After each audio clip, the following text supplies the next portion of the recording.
Hi my guys! Gusto ko lang i-flix ang isang napakagandang Parish Church of Tandag City.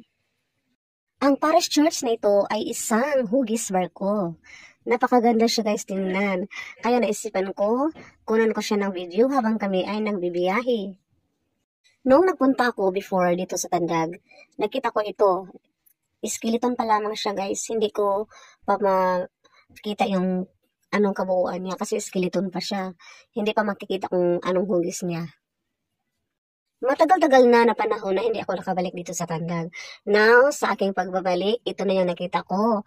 Ang isang napakagandang parish church ng Roman Catholic. Kung may bala kayong magpunta sa Tandag City, itong church na ito ay iyong madadaanan. So kung papunta ka dun sa Tandag, nasa left side siya. Hindi mo pa mapapasok ang sentro ng Tandag, makikita mo na siya. Ang parish church na ito.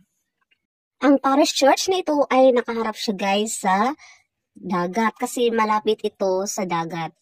So pag approach mo ng Tandag City, nasa right side yung dagat, nasa left side yung church. Hindi na kami guys bumaba sa sasakyan. Gusto ko sana pasukin yung loob ng church para makikita ko talaga yung buo, yung kabuuan ng view ng church na yon.